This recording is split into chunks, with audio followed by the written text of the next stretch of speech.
entendu. On n'a pas d'autre chose à ajouter.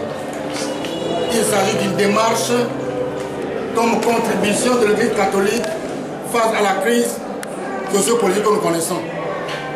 Quand on dit on a attendu par rapport à quoi? Les évêques ne sont pas tous à Lomé.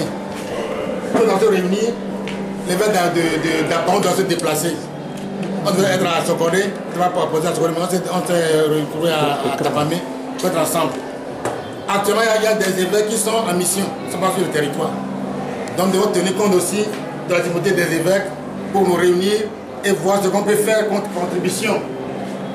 La première contribution des évêques, c'est de porter d'abord le souci du peuple devant Dieu.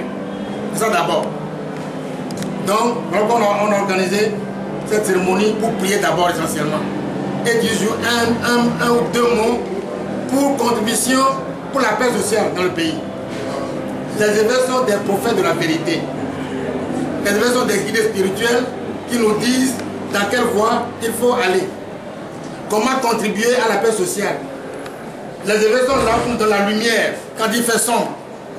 Pour que chacun voit, s'il a perdu une aiguille, c'est à lui-même d'aller trouver l'aiguille dans un coin là-bas.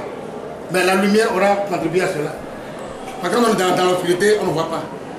Être la lumière du monde, comme le Christ l'a dit. Apporter la lumière de la vérité qui libère et qui sauve. Voilà. Si on ne fait pas cela, on va manquer notre devoir. Donc, nous avons voulu faire notre devoir par cette contribution qu'on vient de faire. On va faire tout le discours.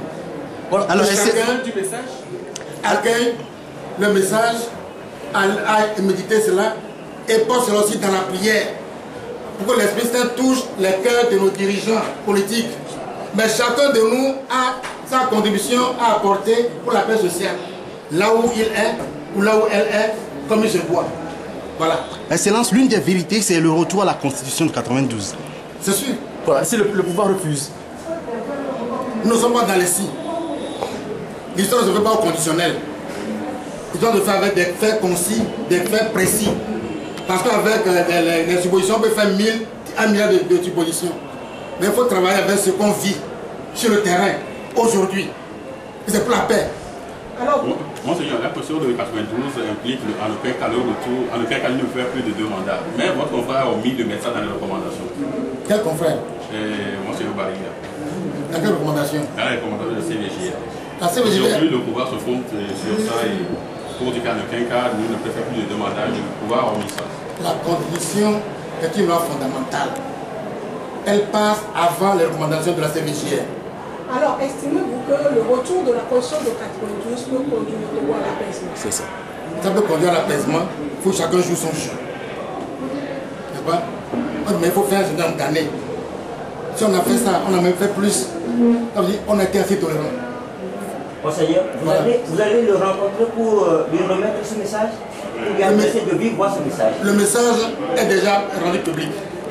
Dès lors qu'on vient de le lire, le message est public. Est-ce que vous avez tenté entre-temps de rencontrer le chef de l'État, Faure Gnassingbé? Vous, les évêques du Togo. On fait des rencontres pour lesquelles vous êtes au courant. On fait des rencontres pour lesquelles vous n'êtes pas au courant.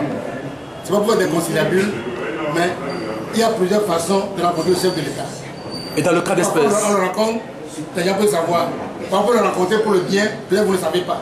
Mais c'est toujours pour la paix dans le pays. Dans le cas d'espèce, je veux dire, monsieur le C'est-à-dire, Président. nous ne sommes pas une conférence de presse. Merci, c'est bon. Merci, c'est bon.